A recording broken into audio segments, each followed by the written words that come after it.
Hello again, everybody, and welcome to another exciting Daily December. This is Daily December, day 17, 2015. So, I mentioned earlier today, or technically it's yesterday now, but I had to watch Critical Role before I recorded this, because, yeah. Anyway, so this is going to be my my opinion of Star Wars: The Force Awakens with almost zero spoilers in it. How this is going to go is I'm going to talk about the aspects of the film, everything from like action scenes to the acting in general, um, stuff like that. The musical score. Nothing that's going to give away any part of the plot of the movie, but will still let me be able to kind of talk about my feelings about it. Um, I won't be mentioning specific characters. I won't be mentioning. I won't even be mentioning the actors involved in it. So yeah, it'll. Like I said, this is just so I can kind of talk about my personal reaction to the film. In probably about a week or two, I will release a spoiler full version of this, where I actually talk about the nitty gritty of the movie itself. I got to see it in 3D. It was pretty good in 3D. And I'll be going to see it again on Christmas Eve with the rest of my family because I saw it alone this time. So, first thing I want to talk about is music.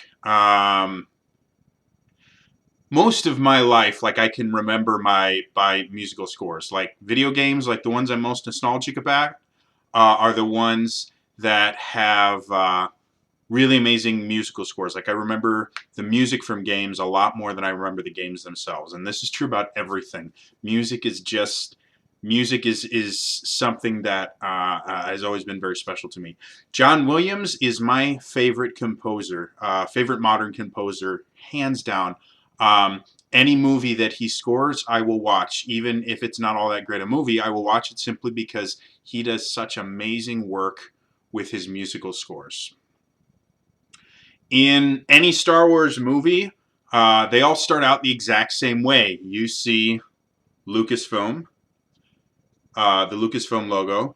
Then you will see A Long Time Ago in a Galaxy Far, Far Away. And then the opening crawl, which is scored by John Williams. And they use the exact same song. It's the Fanfare March. And to be blunt, I didn't like the music in this one as much as I did the other films. And it might have just been the theater that I was in, or it might have been for the first hour of the movie, I had to pee like a Russian racehorse. And I just was holding it in the entire time. So it might have been I just wasn't able to fully immerse myself in the movie because I was trying to just sit there and hold it and wait till the end of the movie, and I couldn't. So I had to walk out of the movie for like a couple minutes to go really quick. But anyway, so the score itself, like the instrumentation in that, didn't feel as large. I haven't been able to do a ton of research on it, but it didn't sound like he was using as large an orchestra as he's used for the other films. It felt a little bit weaker. The arrangement itself was a little bit different. Where one of the things about the opening fanfare from Star Wars is the insane just kind of power and majesty to it. It's the first thing that welcomes you into the movie. And just says ba ba ba ba,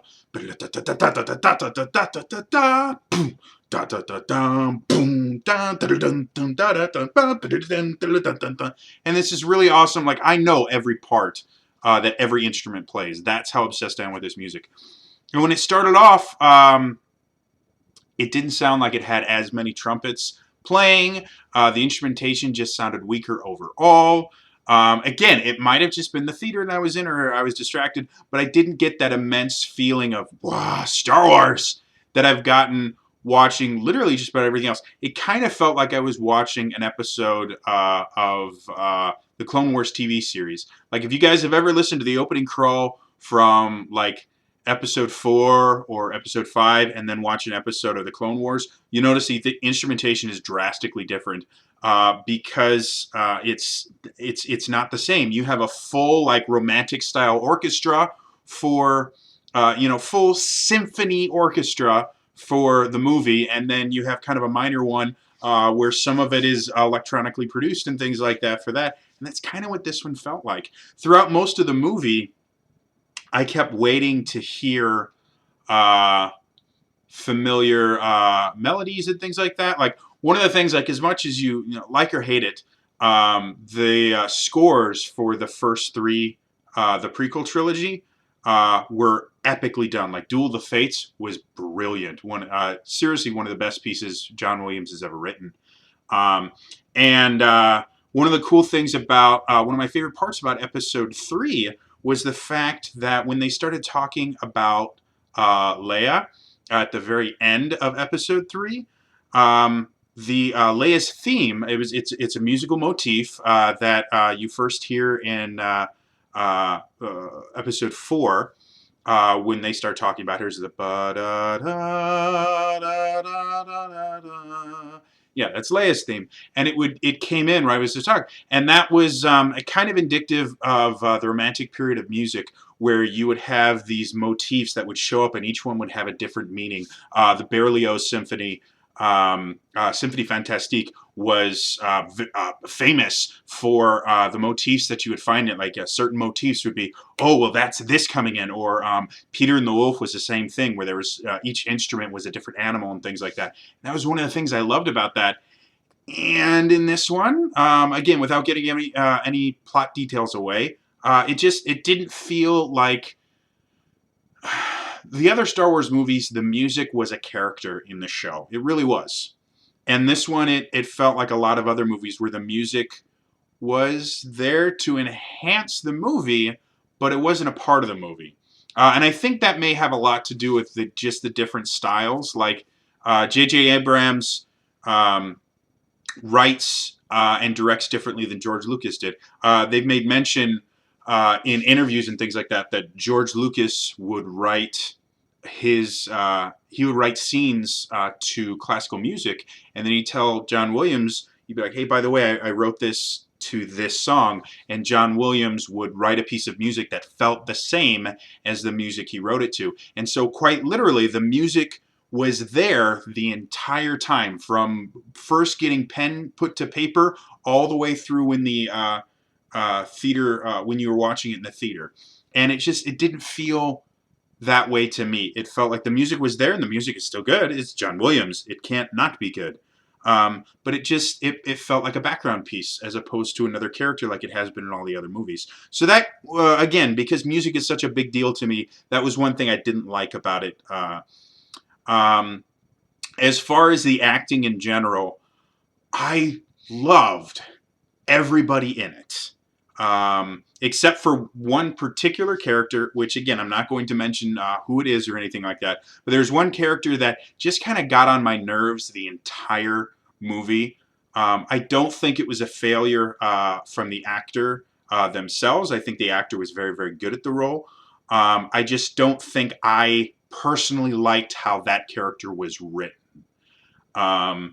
And again, that's a personal preference, not so much an objective, saying, well, this was done poorly. No, I just didn't like the character. There were a few scenes. Again, J.J. Abrams is very much an action type director. The action scenes in the movie were really, really good. Probably my personal favorite ones were the vehicular action scenes. They were just really well done. They felt like Star Wars. They had a lot of really, really cool stuff in them. You're on the edge of your seat the entire time. The rest of the action scenes were actually pretty decent. But that's what J.J. Abrams does best. Like, he is an action film director. And so those are really, really good. However, there were scenes that were meant that just kind of felt rushed because they spent so much time in the action, which was very good. That really necessary scenes that gave you plot connections and things like that to other portions of the movie felt rushed. And you would get this expository Like I remember one scene in particular where it's exposition. You know, it's very necessary information for you to understand the movie, and it's delivered by one character in just like a paragraph, just and they just spew forth exposition. And it just felt really, really rushed, and it just felt kind of out of place with how Star Wars had done exposition before. And that, like, it didn't feel like Star Wars. It felt like, oh shit, I've got to tell these people all these things. Just have this person do it. You know, just lay it all out, and then we can just go back to blowing shit up.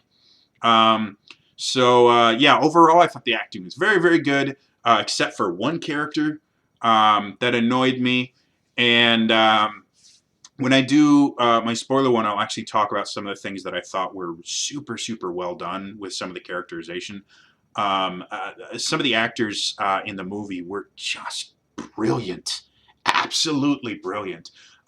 So going back to the action stuff, for me, there are three types of action in Star Wars. Okay, you have vehicular action. You know, those are, you know, the Death Star scene, and you know, the big you know, in episode 2, you know, the big war between, you know, the jets and the droids and stuff like that. Like, that's vehicular action, and that's part of Star Wars. They have it in everything. Um, then you have kind of like your ground-based action where you have stormtroopers and you know, rebels and resistance and, you know, all this stuff.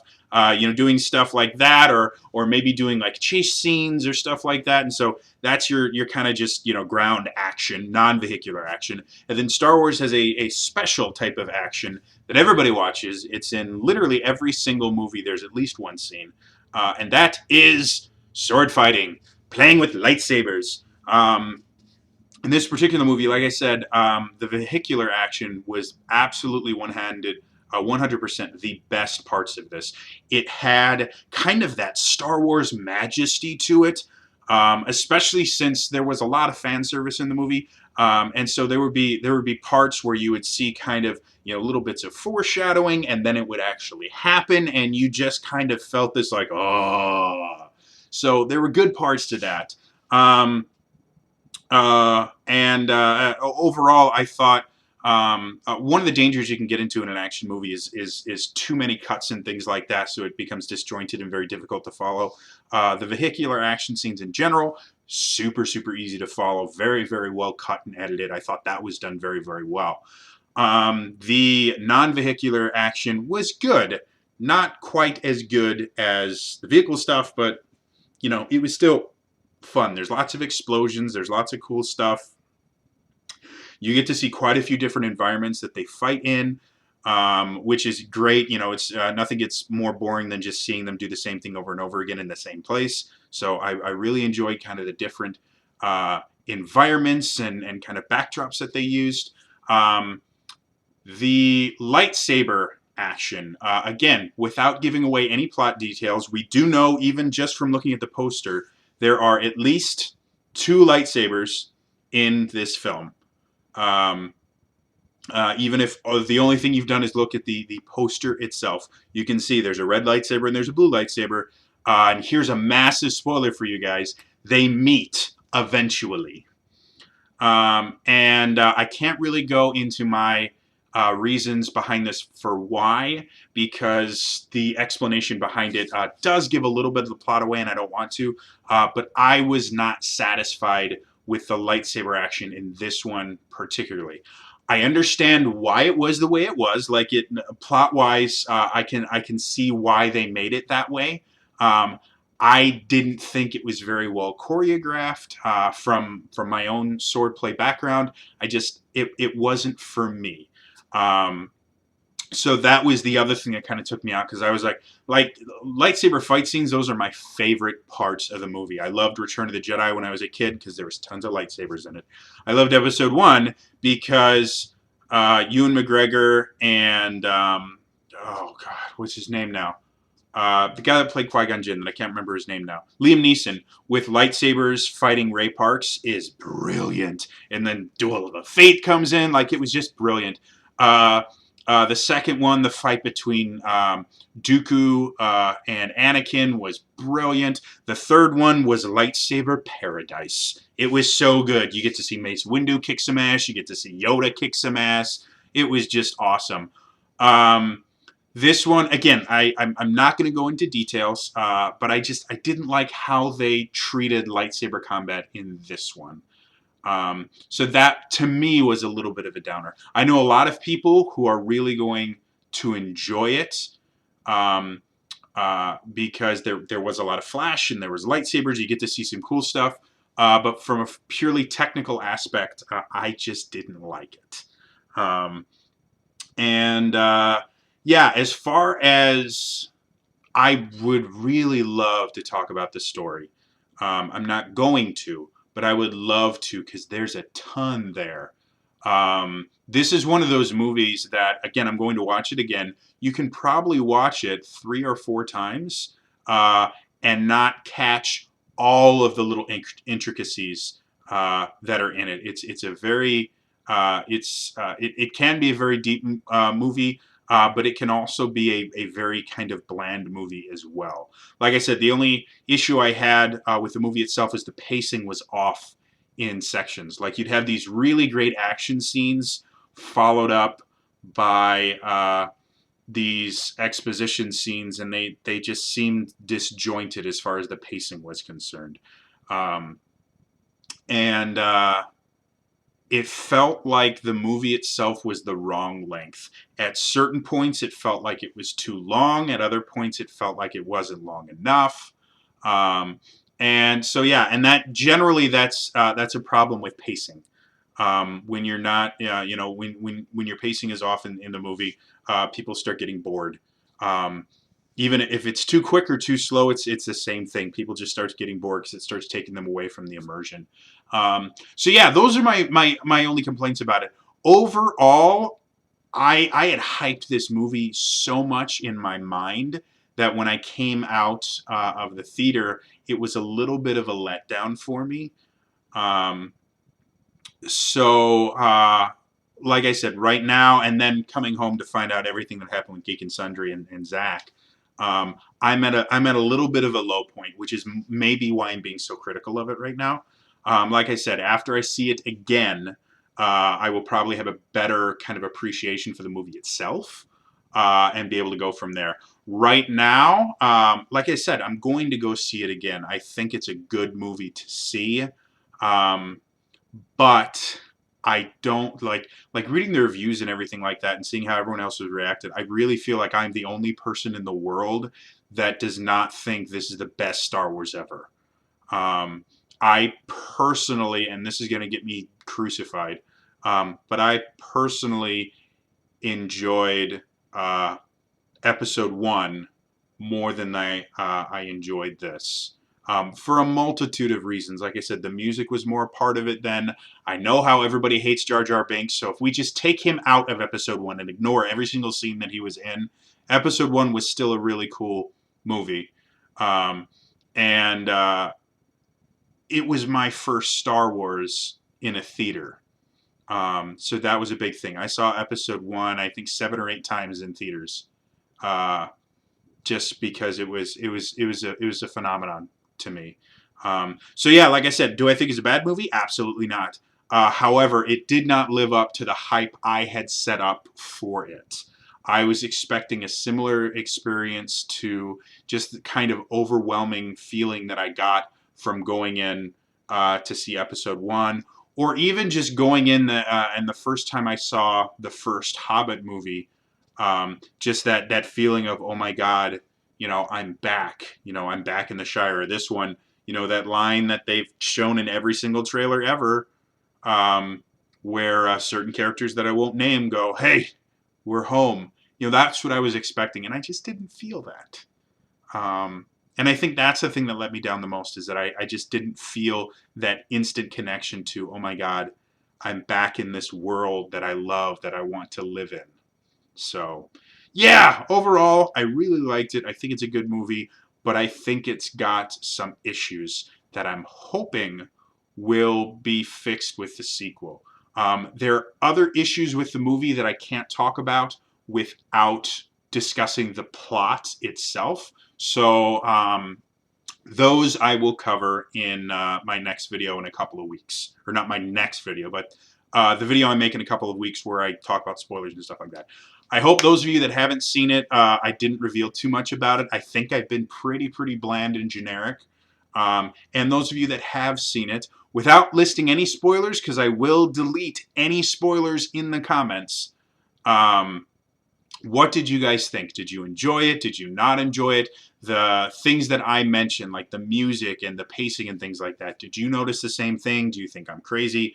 Let me know in the comments below. All right? So, that's all for me today, and I will see you tomorrow for another Daily December. All right? Bye-bye!